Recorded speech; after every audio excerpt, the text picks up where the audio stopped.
मित्रों, भारत भूमि देवी देवताओं की भूमि मानी जाती है। यहाँ हर गांव, नगर और क्षेत्र में किसी न किसी देवी या देवता की आराधना होती है। इन्हीं देवी शक्तियों में से एक है माँ शीतला, जिनकी पूजा विशेषकर उत्तर भारत, राजस्थान, गुजरात, मध्य प्रदेश और बंगाल के कुछ हिस्सों में बहुत श्रद्धा के साथ की जाती है। माना जाता है कि शीतला माता रोगों, विशेष रूप से चेचक और गर्मी के रोगों से रक्षा करती हैं। उनकी पूजा विशेष रूप से चैत्र मास की कृष्ण अष्टमी को की जाती है, जिसे शीतला अष्टमी कहते हैं।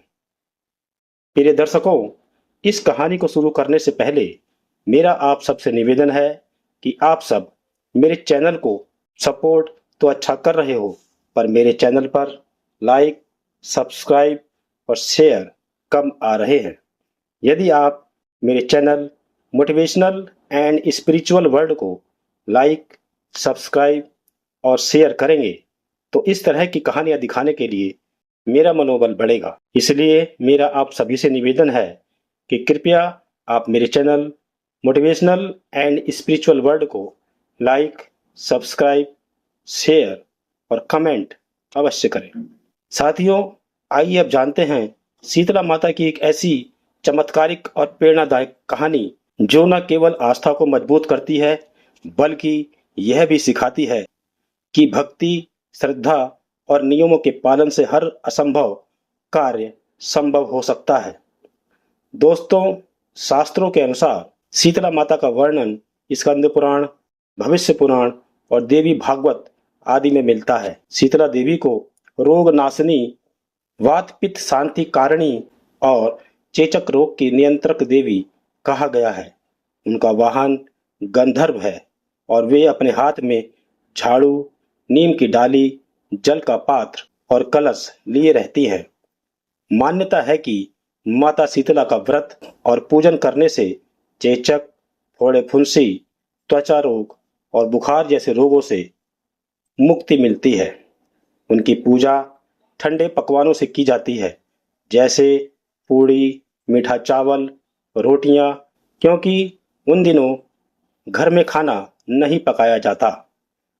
साथियों, बहुत समय पहले की बात है। राजस्थान और हरियाणा की सीमा पर स्थित एक गांव था, कनकपुर।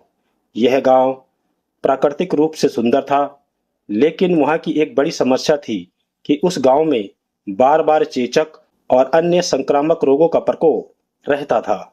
गांव के लोग हर वर्ष कई जाने खो देते थे और इस समस्या का कोई समाधान नहीं निकलता था। उस गांव में एक बुजुर्ग महिला भूरी बाई भी रहती थी, जो बहुत धार्मिक और संयमी थी। उन्होंने अपने पूर्वजों से सुना था कि शीतला माता एक चमत्कारिक देवी है जो इस प्रकार के रोगों को हर लेती हैं।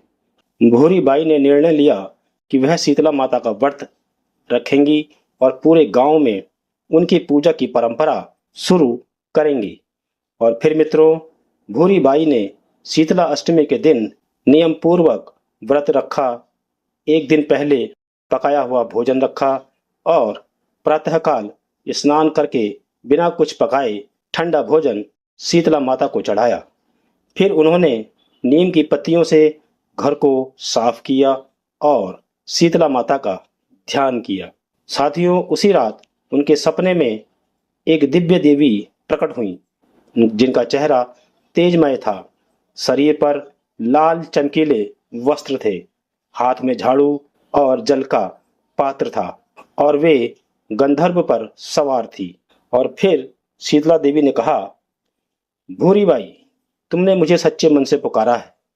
अब मैं तुम्हारे गांव में वास करूंगी। जो भी मेरी सच्चे मन से पूजा करेगा, उसे मैं रोगों से मुक्ति दिलाऊंगी।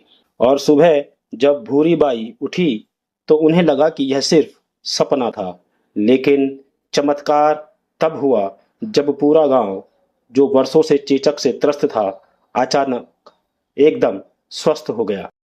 किसी को कोई बीमारी नहीं हुई और सभी ने शीतला माता का यह चमत्कार मान लिया। साथियों, अब हर वर्ष पूरा गांव शीतला अष्टमी बड़े धूमधाम से मनाने लगा। लेकिन एक बार एक महिला लक्ष्मीबाई, जिसने सोचा ये सब तो अंधविश्वास है, ठंडा खाना खाने से भला देवी कैसे प्रसन्न हो सकती हैं। उसने व्रत तो रखा, लेकिन चुपचाप घर में गर्म पूड़ी और सब्जी बना ली। जैसे ही उसने पहली पूड़ी कढ़ाई में डाली, एक तेज आंधी आई और उसका चूल्हा बुझ गया और उसके घर में आग लग गई। लक्ष्मीबाई डर गई और फिर शीतला माता से क्षमा मांगने लगी। उसी रात शीतला माता फिर लक्ष्मीबाई के स्वप्न में आई और उन्होंने कहा, मैं रक्षक हूं, लेकिन नियमों का पालन आवश्यक है। मेरी पूजा में सच्चाई और नियम का पालन होना चाहिए। और फिर लक्ष्मीबाई ने इस बात का प्रायश्चित किया और अगले वर्ष से सबसे पहले वही ही शीतला माता का पूजन करने लगी। इस चमत्कार के बाद उस गांव के लोगों ने भूरी बाई के नेतृत्व में एक मंदिर की स्थापना की। कहा जाता है कि जहां शीतला माता ने सपने में दर्शन दिए थे, वहीं नीम का एक पेड़ था जिसे काटा नहीं गया और उसी के पास गांव वालों ने शीतला माता का मंदिर बनाया। दोस्तों, शीतला माता मंदिर में आज भी हर अष्टमी को सैकड़ों लोग दूर दूर से आते हैं। शीतला माता को बासी पूड़ी, दही बड़ा, मीठा चावल आदि चढ़ाते हैं और नीम की पत्तियों से आशीर्वाद लेते हैं। यह माना जाता है कि आज भी शीतला माता का वास है और चेचक जैसे रोगों से शीतला माता की कृपा से लोगों को राहत मिलती है। साथियों, एक बार एक नेत्रहीन बालक माता के मंदिर में पहुंचा।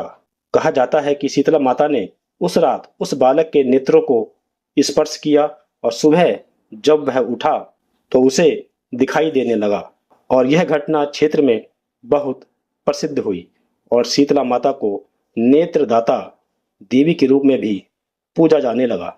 मित्रों, शीतला अष्टमी के एक दिन पहले ही सारा भोजन पका लिया जाता है। अष्टमी के दिन सूरज उगने से पहले स्नान करके ठंडा भोजन माता को चढ़ाया जाता है। नीम की पत्तियों से पूजन किया जाता है क्योंकि यह औषधीय गुणों से भरपूर होता है। स्त्रियां व्रत रखती हैं और बच्चों की लंबी उम्र और स्वास्थ्य के लिए शीतला माता से प्रार्थना करती हैं। मित्रों, मंदिर में झूला झुलाने, कीर्तन करने और मटकी फोड़ने की भी परंपरा है। शीतला माता की यह कथा हमें यह सिखाती है कि रोग और विपत्ति से मुक्ति केवल दवा से नहीं, श्रद्धा और विश्वास से भी मिलती है। परंपराओं का पालन, विशेष रूप से जब वे समाज और स्वास्थ्य से जुड़ी हों, बहुत आवश्यक होता है। संयम, नियम और आस्था से हर कठिनाई दूर की जा सकती है। देवी देवता हमारे जीवन में सकारात्मक ऊर्जा का संचार करते हैं, हमें सहारा देते हैं, लेकिन हमें उनके नियमों का पालन करना आवश्यक है। शीतला माता केवल एक देवी नहीं, बल्कि हमारी आस्था की प्रतीक है। उनका पूजन एक सामाजिक और वैज्ञानिक सोच से भी जुड़ा है।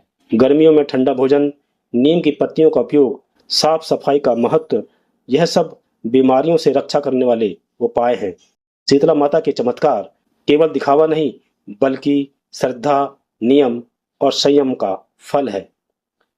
साथियों, आज भी जब कोई माँ अपने बच्चे को नीम की डाली से झाड़ती है, तो वह केवल परंपरा नहीं निभा रही होती, बल्कि वह उस विश्वास को सहेज रही होती है जो सदियों से शीतला माता में है। साथियों, रोगों से रक्षा करने वाली, घर में समृद्धि लाने वाली और भक्तों को वरदान देने वाली माँ शीतला है। साथियों, अंत में मैं यही कहना चाहूँगा कि सभी भक्तजन श्रद्धा से बोलें, जय शीतला माता। तो साथियों, मैं उम्मीद करता हूँ कि आपको यह कहानी पसंद आई होगी। इसी तरह की और कहानियों को देखने के लिए कृपया आप हमारे channel motivational and spiritual world को लाइक, सब्सक्राइब, शेयर और कमेंट अवश्य करें। धन्यवाद।